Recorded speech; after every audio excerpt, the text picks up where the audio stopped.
ሰላም ጤና ይስጥልን ውድ የዲጂታል ቲቪ ቤተሰቦች ሰላማችሁ ያላችሁበት ይብዛ። በዛሬው ዕለት የስራና ክህሎት ሚኒስቴር የተማሪዎችን ውጤት መገምገሚያ ማለፋቸውንና መውደቃቸውን ለማረጋገጥ የምንጠቀምበት ግሬዲንግ ሲስተም አሻሽሎ አምጥቶልናል ማለት ነው። ይህንን መመሪያ ደግሞ አብዛኛውን ሰልጣኙ የሚሆን አሰልጣኙ አውቆት መተግበር ስላለበት በምን አይነት መንገድ መጠቀም እንዳለባችሁ ለማስረዳት ወደ እናንተ መጥቻለሁ ማለት ነው። ስለዚህ ይሄኛው መመሪያ መቀየር ያስፈለገበት ምክንያት ምንድን ነው? በመጀመሪያው በኦልድ ካሪኩለም በምንለው የግሬዲንግ ሲስተም የሚሰራው ከ50 በላይ ያመጣ ማናቸውም የቲቪቲ ሰልጣኝ ሲ የሚባል ግሬድ ተሰጥቶት ትምህርቱን ይጨርስ ነበረ። ነገር ግን ይሄ ሲ የሚባል ውጤት በእያንዳንዱ ተማሪ መንፈስ መካከል የፉክክርና የውድድር እውቀትን ከፍ የማድረግ ነገሮቹ ዝቅ የሚያደርግ ስለሆነና ስለታመነበት ግሬዲንግ ሲስተሙ ተቀይሮ የተማሪዎችን መንፈስ ከፍ የሚያደርግ በተማሪዎች መካከል የውድድር መንፈስ የሚፈጥር ነገር ስለሚያስፈልግ የተማሪዎችን እውቀት፣ ክህሎት እና እያንዳንዱን ስነ ጸባይ ማለት ነው አቲቲዩዳቸውን ሊገነባ የሚችል ግሬዲንግ ሲስተም ተሰርቷል ማለት ነው። ይህ ግሬዲንግ ሲስተም እንደምትመለከቱ በኢፌዴሪ መንግስትና አስፈጻሚ አካላት ስልጠና ተግባር በመወሰን የወጣ አዋጅ ቁጥር 1263 2014 ላይ በአንቀጽ 94 እና 25 መሰረት በክህሎት ሚኒስቴር የወጣ ነው ማለት ነው። ይህንን መመሪያ በማድረግ እያንዳንዱ ተማሪ ማምጣት ያለበትን የእያንዳንዱ ኮምፒተንሲ ውጤት ገልጿል ማለት ነው። ነገር ግን እነዚህን ውጤቶችን ሲያመጣ ተማሪው በምን አይነት መንገድ መሞላት አለበት የሚሉትን ራሱን ያስቀመጠው መመሪያ አለ ማለት ነው። ይህንን መመሪያው ከስር ላይ አስቀምጥላችኋለሁ። ከዛ ላይ አይታችሁ ማንበብ ትችላላችሁ ማለት ነው። ስለዚህ እንደሚታወቀው በተቋም ውስጥ ከ70% ይሸፈናል ማለት ነው። ከ70%ቱ ከተቋም ይሸፍናል። 30 ቀሪው ፐርሰንት ደግሞ በተግባር ከኢንዱስትሪዎች ላይ ኢንተርፕራይዝ ላይ ወጥታችሁ በኮኦፕሬቲቭ ስልጠና የሚሆን ይሆናል ማለት ነው። ስለዚህ እያንዳንዱ የብቃት አሃድ በሚይዘው የዩኒት መሰረት ከቨር የሚደረግ ይሆናል ማለት ነው። ስለዚህ አንድ ተማሪ ከአንድ ዩኒት ማለት ነው ከ30 እና 18 ማምጣት ከ30 18 ማምጣት አለበት። በተመሳሳይ ደግሞ ከፕራክቲካል ከ40 32 ማምጣት አለበት።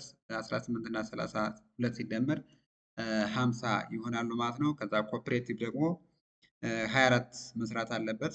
ከ30 24 መስራት አለበት። እነዚህን ሲደመሩ 74 ይሆናሉ። ስለዚህ ሚኒመምሊ 74 ያመጣ ተማሪ በኢንዱስትሪው ውጤትና በኮሌጁ በተሰጠው ውጤት መሰረት 74 ካመጣ ሲ ተብሎለት ግሬድ ያልፋል ማለት ነው። ከዛ ውጭ ካልሆነ ግን ኤንዋይሲ ተብሎ በሚሰጠው መመሪያ መሰረት ድጋሜ እየተፈተነ እየበቃ የሚሄድበት ሁኔታ አለ ማለት ነው።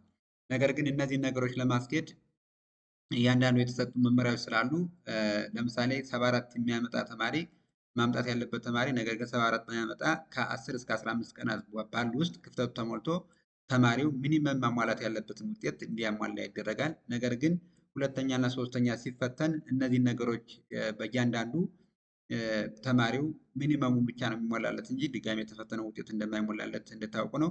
ሌላኛው በደረጃ ሲሰጡ ማለት ነው እያንዳንዱ የውጤት ሽግግር ማለት ነው ኤ ፕላስ ከ95 እስከ 100 ድረስ የሚል አለው። ኤ የሚሰጠው ከ92 እስከ 94.99 የሚል አለ።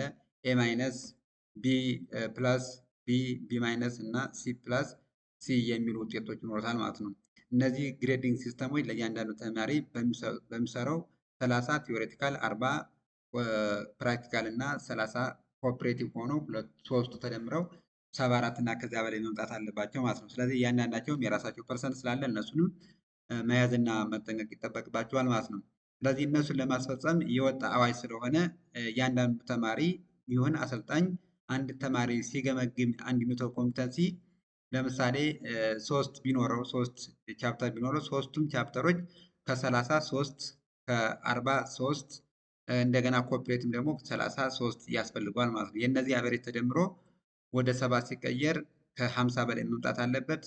ኮኦፕሬቲቭ ሲደመርበት ደግሞ ከ74 በላይ የሚያመጣ ከሆነ ያ ተማሪ ሲ አምጥቶ ሚኒመሙን አልፏል ማለት ይቻላል ማለት ነው። ስለዚህ እነሱን ይህንን መመሪያ መሰረት በማድረግ አንድ አሰልጣኝ የተማሪዎችን ውጤት በኤክሴል አማካኝነት ተጠቅሞ በምን አይነት መንገድ መስራት አለበት፣ እንዴት ይሰራል የሚለውን ማየት እንችላለን። የምትመለከቱት ሴክተሩ ኢንዱስትሪ ቢሆን ሙያው ኦኩፔሽኑ ቤዚክ አፕራይድ ኤንድ ፕሮዳክሽን ሌቭል 1 የሚል ብቃት አሃዱ ኦር ዩኒት ኦፍ ኮምፒተንሲ ቴክ ቦዲ ሜዠርድ ቢሆን ከዛ እያንዳንዱ ላይ ኤልኦዎቹ 3 ኤልኦ ቢኖረው የአንድ ተማሪ ምን አይነት ውጤት ይኖረዋል የሚለውን ማየት ትችላላችሁ ማለት ነው። ስለዚህ እንደምታዩት እያንዳንዱ ቲዎሬቲካሊ ከ30 ያስፈልገዋል ማለት ነው። ስለዚህ የሶስቱ አማካኝ ሶስቱ ሲደመሩ 3 ጊዜ የተፈተነው ሲካፈል ለ3 30% ሆኖ ይቀመጥለታል ማለት ነው። ነገር ግን እነዚህ 30 ሲያመጣ ከእያንዳንዱ ዩኒት ኦፍ ኮምፒተንሲ ሚኒመም 18 ማምጣት አለበት ማለት ነው። ስለዚህ 30 በታች የሚፈትነው እና ከ30 በታች የሚያመጣ ከሆነ ከ18 በታች የሚያመጣ ከሆነ ድጋሜ እንፈትነዋለን እናበቀዋለን ማለት ነው። ከ10 እስከ 15 ቀናት ውስጥ ሰጠን ማለት ነው። ስለዚህ እነዚህን አይነት መረጃዎችን በደንብ አድርጋችሁ ማወቅ ይጠበቅባችኋል ብዬ ኤክስፔክት ስለማደርግ ነው። ፕራክቲካልን በተመሳሳይ 32 መምጣት አለበት። ስለዚህ እነዚያን 32 ካመጣ ተደምሮ የሚፈለገውን ውጤት ማምጣት ይኖርበታል ማለት ነው። ስለዚህ በአጠቃላይ ያለው ከ30 18 ከ40 32 ከ30 24 18 ሲደመር 32 50 ይሆናሉ። ሲደመር 24 74 በአጠቃላይ የመጣው ውጤት ያ ተማሪ 74 ከሆነ ሲ አምጥቶ ያልፋል ማለት ነው። ስለዚህ በዚያ መሰረት እነዚህ ውጤቶቹ ተሞልተውለት የአንድ ተማሪ የሚፈልገውን ውጤት ግሬድ ሲ አምጥቶ ያልፋል ማለት ነው። ስለዚህ በዚህ አይነት መሰረት የአንድ ተማሪ በኤክሴል አማካኝነት እንዴት ልትሰሩ ትችላላችሁ የሚለውን ደግሞ ለእናንተ ለማሳየት በዛሬው ዕለት መጥቻለሁ ማለት ነው። ስለዚህ ለምሳሌ እነዛ ቅድም ላይ ያየናቸው ውጤቶች በዚህ መሰረት ነው የምንሰራ ማለት ነው። ስለዚህ ከዛ በታይ ከሆነ ግን ኤንዋይሲ የሚል ግሬዲንግ ሲስተም እንሰጠዋለን ማለት ነው። ስለዚህ መጀመሪያ ኤክሴል እንከፍታለን። ኤክሴል ኦፕኒት ዘን የከፈትነውን ሴቭ እናደርጋለን። ሴቭ ለማድረግ ፋይል ጋር ትመጣላችሁ። ዜን ሴቭ አስ ዘን ሎኬሽን ትመጣላችሁ። አሁን ላይ ዲስክቶፕ ጋር አድርገው ዲስክቶፕ የሚለውን ዘን ስም ትሰጡታላችሁ። ስቱደንት ግሬዲንግ ሲስተም ብለን እንስጠው። ዘን ሴቭ ኢት ዘን የመጀመሪያውን ሮው ሲቲ ትሬኒንግ ሲስተም ብለን እንስጠው። ዘን ዩኒት ኦፍ ኮምፒተንሲ ዩሲ ሰርቨር ኮንፊግሬሽን ዘን ሰሌክት ካደረግን በኋላ ሳይዛቸውን ከፍ እናድርግ። ዘን ታይም ኒው ሮማን ዘን ቦልድ ዘን የመጀመሪያዋን ሰሌክት እናድርግና መርጅ እናድርጋት። አዘ ሴንተር ዲስፕሌይ ይሁን ሳይዙን ከፍ ማድረግ እንችላለን። ባክግራውንድ ከለር መስጠት እንችላለን። እዚህ ጋር ሞር አትራክቲቭ እንዲሆን እንደማለት ነው። ዘን ይችን ዩሲ እዚህ ጋር ያለውን ኦር ኤልዋን እንበለው ኤልዋን። ስለዚህ ኤልዋን ከሶስት ነው ያለው። ስለዚህ 1 2 3 እነዚህን መርጅ ላድርጋቸው።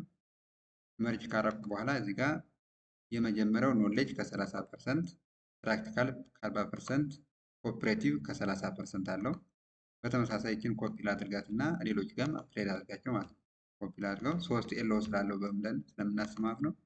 ስለዚህ እዚህ ጋር በተመሳሳይ ይችን ኤልኦ2 ይህንም ኤልኦ3 ዘን ቦርደር እንስጠውና እንዲያምርልን ሙሉ ከዚህ ጋር ቦርደር እንስጠው።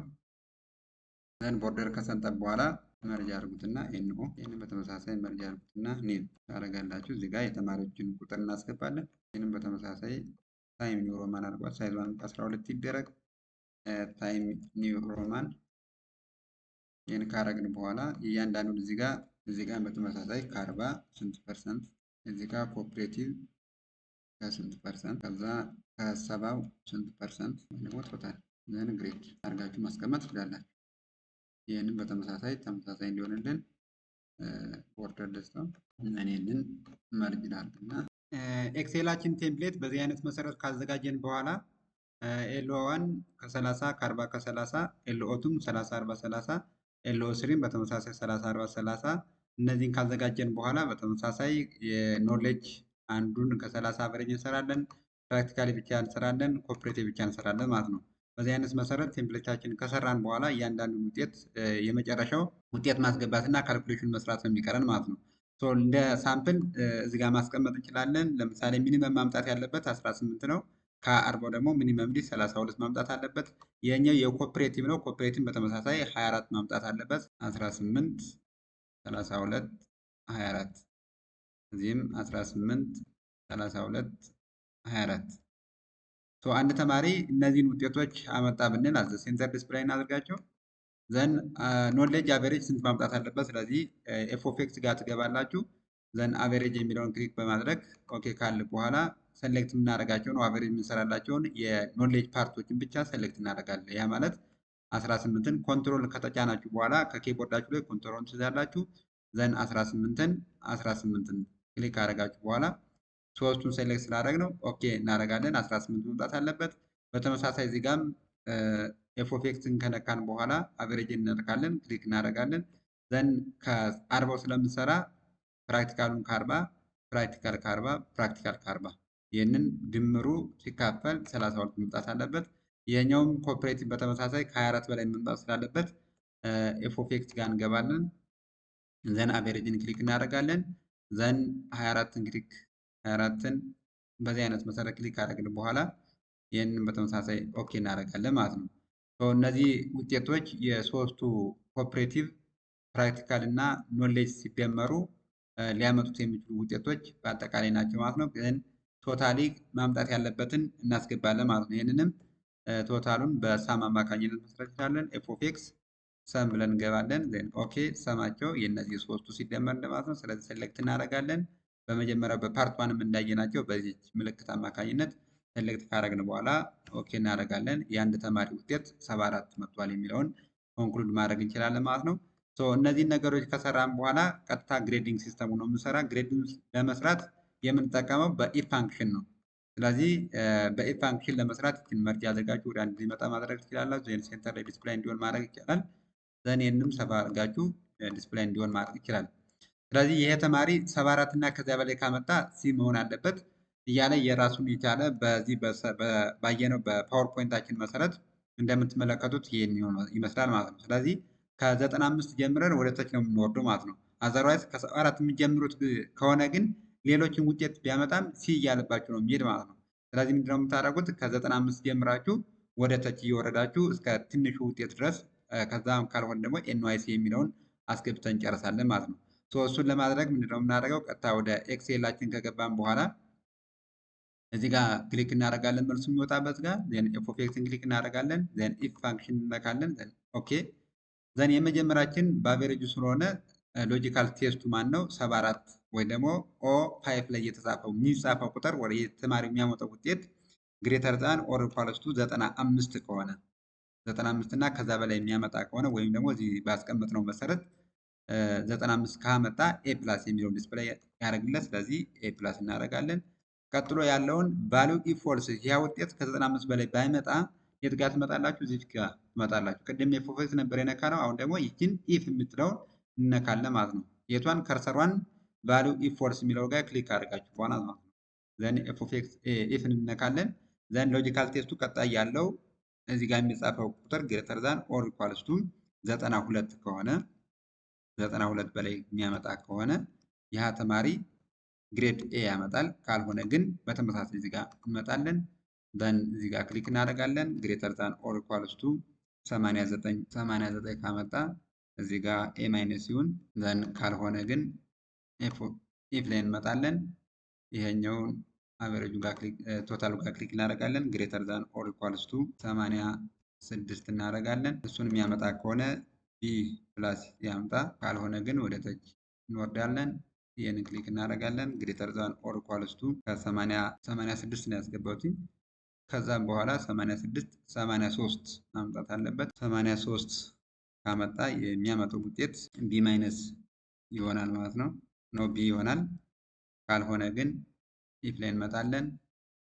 ዘን አቨሬጁን ክሊክ እናደርጋለን። ቶታሉን ክሊክ እናደርጋለን። ይሄኛው ግሬተር ዛን ኦር ኢኳልስ ቱ 80 ከሆነ ቢ ማይነስ ያምጣ። ካልሆነ ግን እዚህ ጋር ክሊክ እናደርጋለን። ኢፍ ላይ እንመጣለን። ቶታሉን ክሊክ እናደርጋለን። ግሬተር ዛን ኦር ኢኳልስ ቱ 77 ካመጣ ቢ ፕላስ ሲ ፕላስ እንለዋለን። ካልሆነ ግን እዚህ ጋር ክሊክ እናደርግና ኢፍ እንነካለን። ዘን ቶታሉን እንነካለን። ግሬተር ዛን ኦር ኢኳልስ ቱ 74 የመጨረሻው ከሆነ ሲ ያምጣለት። ካልሆነ ግን ኤንዋይ ሲ ኖት የት ኮምፒታንት ማለት ነው። ኤንዋይ ሲ ኖት የት ኮምፒታንት ክሊክ ኦኬ እናደርጋለን ማለት ነው። ዘን እነዚህ ውጤቶች ኦር ግሬዱ ዲስፕላይ የሚሆኑበትን ቦታ ይህንን ሴንተር ጋር ዲስፕላይ እናደርገው። ስለዚህ ለምሳሌ ይህን ተማሪ ውጤት ይህን 18 የነበረውን ወደ 28 አመጣን ብለው። ስለዚህ እንደምታዩት 77.33 ሲ ፕላስ አመጣለት። በተመሳሳይ እዚህኛው ኤልኦቱ ላይም በተመሳሳይ ከፍ ያለ ውጤት 26 ቢያመጣ እዚህኛው ላይም በተመሳሳይ ከ18 25 ቢያመጣ እንደዚህ ያለ ውጤቱ እየቀጠለ ይሄዳል ማለት ነው። ስለዚህ ሌሎችንም የተማሪዎች ውጤት ለምሳሌ አንድ ተማሪ እዚህ ጋር ያለውን ብንሞላ ከ30ው 28 ኦር ደግሞ 27 አመጣ። ፕራክቲካል 36 አመጣ። 36 ኮኦፕሬቲቭ 30 ተሰጥቶታል። ኖሌጅ 28 አመጣ። ፕራክቲካል 37 አመጣ። የኛውን ኮኦፕሬቲቭ 29 ኖሌጅ 27 አመጣ። ፕራክቲካል 38 አመጣ። ኮኦፕሬቲቭ 30 ሰጡት ማለት ነው። ስለዚህ በዚህ አይነት መሰረት ዲስፕሌይ ካደረግን በኋላ ይችን በሙሉ ወደ ተማሪው ዝቅ ማድረግ ነው የሚጠበቅብን ማለት ነው።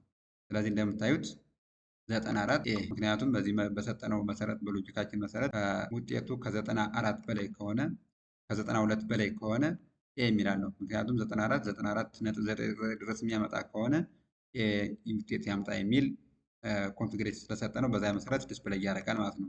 ስለዚህ በአጠቃላይ የተማሪዎች ውጤት በቲቪቲ ደረጃ የሚሰራው በዚህ አይነት መሰረት መሆኑን መገንዘብ ይጠበቅብናል ማለት ነው። ሌሎችም ጥያቄዎች ካሉ ደግሞ በሚቀጥለው ፓርት 3 ላይ የምሰራላችሁ ይሆናል ማለት ነው። የትሬኒንግ ግሬዲንግ ሲስተም መስራት በአጭሩ ይህን ይመስላል ማለት ነው። ማናቸውም ተማሪ ውጤቱን በዚህ አይነት መስራት ይችላል። አስተማሪም ደግሞ የተማሪዎችን ውጤት በዚህ አይነት መስራት ይችላል ማለት ነው። ነገር ግን እዚህ ጋር የሰራ ነው ኤልኦ 3 ድረስ ብቻ ነው። 4 ኤልኦ፣ 5 ኤልኦ እስከ 9 ኤልኦ ድረስ ያላቸው ካሉ እያንዳንዱን በዚህ አይነት በመደርደር ማስገባት እንችላለን። መጨረሻ ላይ ግን ለሬጅስትራር ሲገባ የሚገባለት ከዚህ በመለስ ያሉት ብቻ ይሆናሉ ማለት ነው። ከመቶ የተቀመጠው እና ኮኦፕሬቲቭ ን ከ52ቱ ተደምረው የተቀመጠው ውጤት ብቻ ነው የሚገባ እንጂ የሁሉ ኤልዋን ኤልወቱ ኤልስሩ ተብሎ አይገባም ማለት ነው። ነገር ግን ለሬጅስትራር ስናስገባ ይችን ኒው ታብ በመክፈት ለሬጅስትራር የሚገባ ከ50 በላይ ያመጣ ኮኦፕሬቲቭ 24 በላይ ሆኖ ቶታሉ ከ74 በላይ የሆነ ውጤት ለሬጅስትራል ንጹህ ሆኖ ይገባል እንጂ ለሬጅስትራል ኤንዋይሲ ሆኖ ውጤት አይገባም ማለት ነው። ነገር ግን ነን ግሬድ የሌላቸው ተማሪዎች ሙሉ በሙሉ ተመዝግበው ነገር ግን ምንም ውጤት የላቸው ከሆነ የዚህን ተማሪ ሙሉ እንደሌት ካደረጋችሁበት በኋላ እዚህ ጋር መመጣችሁ ሪማርክ ጋር ኤንጂ ማለት ይችላል ኖ ግሬድ የሚል ውጤት ማስገባት ትችላላችሁ እንጂ አዘርዋይዝ ተማሪው ተሳትፎ ከ18 በላይ ሳያመጣ ከ40 በላይ ሳያመጣ 32 በላይ ሳያመጣ ቀርቶ ኤንዋይሲ ብትሉት ሬጅስትራር የማይቀበላችሁም ትክክለኛ መሰራር አይደለም። በዚህ አይነት መሰረት መጠቀም ትችላላችሁ ማለት ነው። እስካሁን ስላዳመጣችሁ ከልብ አመሰግናለሁኝ። ላይክ፣ ሳብስክራይብ እና ኮመንት በማድረግ እንድትተባበሩ ስል በትህትና ጠይቃለሁኝ። መልካም ውሎ፣ መልካም ምሽት፣ መልካም አዳር ይሁንላችሁ።